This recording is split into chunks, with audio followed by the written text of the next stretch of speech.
Maman Esther, mon cœur est constamment brisé à l'église. Dans des assemblées, dans des rassemblements chrétiens. Mon cœur est constamment brisé. Il m'arrive de conduire de temps de prière. Quand on prie pour nos attentes, pour nos désirs, on est chaud, on prie avec ferveur, on crie. De licenciement. Mais c'est pas grave parce que tout ce que Dieu fait est bon.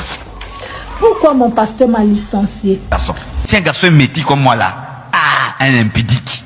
Regardez, je suis un pasteur. Et ça fait quoi, ma soeur? Tu refuses d'épouser un beau garçon parce que tu as peur qu'il te trompe et tu vas te contenter d'un homme sans que tu le trouves beau. Maman, quand tu veux épouser un homme, ton cœur doit te dire il est beau. S'il ne dit pas il est beau, n'épouse pas, il n'est pas beau pour toi. Tu risques de commencer à regarder certains hommes. Quelle élégance, quelle indigne. Et quand ton mari porte comme ça, il te montre là. Il a mis Simba.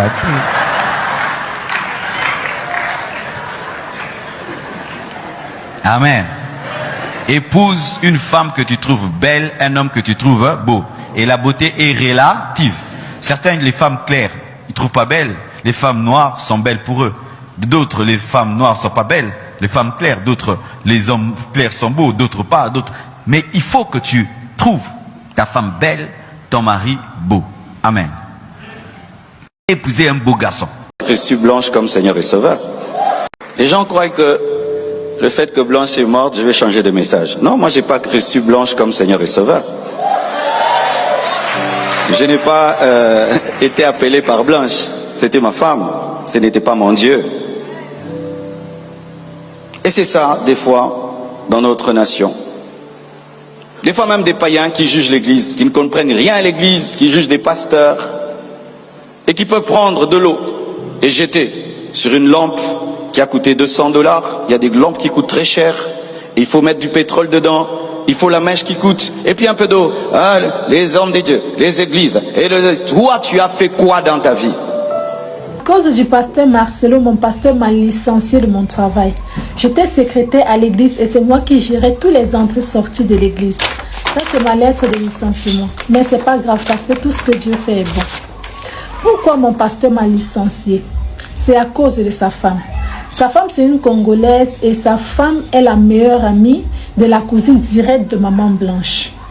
Quand j'ai commencé à faire les vidéos ici pour parler du pasteur Marcelo Tunazi, elle m'a demandé d'effacer ces vidéos-là. Que pourquoi je suis en train de supporter le pasteur Marcelo, pourtant c'est lui qui a tué sa femme, il a menacé sa femme, que la cousine directe de Maman Blanche lui a dit que le pasteur Marcelo était un homme très très mauvais, et même le grand frère de Maman Blanche a confirmé que le pasteur Marcelo c'est un PD. Elle m'a raconté beaucoup de trucs, beaucoup de bêtises pour que j'efface mes vidéos. Moi je l'ai dit non. Moi je suis une chrétienne qui aime Dieu et je suis une personne qui marche dans la vérité.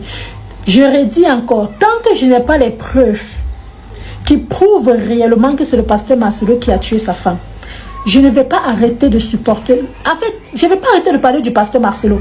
Je ne suis pas en train de supporter le pasteur Marcelo. Je suis dans la vérité. Il n'y a rien qui prouve que c'est lui qui a tué sa femme.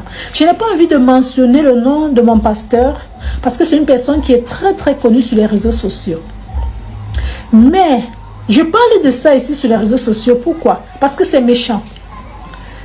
Au début de cette église, j'étais là. Nous avions commencé cette église à 3 personnes, j'étais là. Donc si aujourd'hui j'occupe une meilleure position dans cette église, oui, c'est parce que dès le début j'étais là. J'ai sémé dans cette église. J'ai travaillé très dur pour occuper la position que j'occupe aujourd'hui. Et si aujourd'hui, parce que je suis dans la vérité, parce que je dis la vérité, c'est à cause de ça qu'on va me licencier, ce n'est pas grave. Quand elle m'a appelé ici pour me dire que j'efface mes vidéos, moi clairement je l'ai dit non, je ne peux pas effacer ces vidéos parce que ça fait très très longtemps que moi je suis le pasteur Marcelo sur les réseaux sociaux. Et je vous assure que ce sont les prédications. Dieu est passé par le pasteur Marcelo pour opérer plusieurs miracles dans ma vie. Le pasteur Marcelo n'est pas capable de tuer quelqu'un. En plus sa propre femme. Je ne crois pas à ça. Moi, je ne crois pas que le pasteur Marcelo a tué sa femme. Je ne crois pas. Parce que quand on voit les dernières vidéos de Maman Blanche, On voit qu'elle était heureuse dans ces dernières vidéos. Elle n'avait pas maigri, elle n'avait pas dépéri. Elle n'était même pas devenue bizarre. Regardez comment elle était belle dans ces dernières vidéos. Moi, j'ai vu une vidéo où Maman Blanche dit que le pasteur Marcelo avait redemandé un mariage. Après 18 ans de mariage, elle a accepté. Mais comment une personne qui était maltraitée dans son mariage peut accepter la proposition d'un homme qui le maltraite? Comment? Donc, si elle avait réaccepté d'épouser le pasteur Marcelo, c'est parce qu'elle était heureuse dans son foyer. C'est dans quel foyer qu'il n'y a pas les problèmes? Vous pensez que c'est dans quel mariage qu'il n'y a pas de problème? La majorité des femmes qui bavardent ici sur les réseaux sociaux, oh le pasteur Marcelo, c'est parce qu'elles sont célibataires. Elles ne sont pas mariées, elles ne vivent pas avec les hommes. Sinon, nous qu'on a honorés là, dans nos propres mariages là, on vit les problèmes tous les jours. Dans nos propres foyers là, on vit les problèmes tous les jours.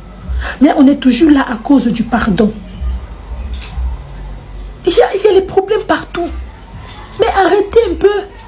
Vous exagérez. À cause du pasteur Marcelo. Vive la compassion, on n'a pas le droit d'être dans la haine, hein? Ce n'est pas la Bible. Bénissez vos ennemis, pardonnez, pardonnez. C'est la parole. On ne va pas prêcher la chair, on va prêcher la Bible. Nous devons aimer, nous devons pardonner. C'est ça la Bible.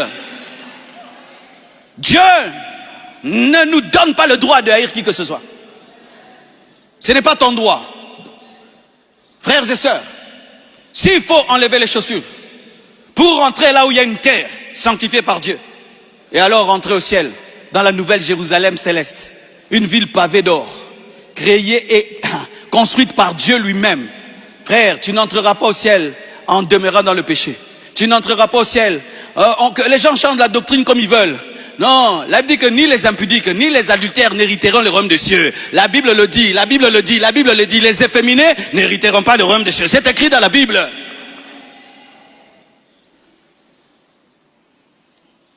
Et je t'assure, cette vie de prière que tu as de 10 minutes, une fois que tu commences à te mettre en ordre avant de prier, tu vas te retrouver, tu as prié 10 heures du temps, 5 heures du temps.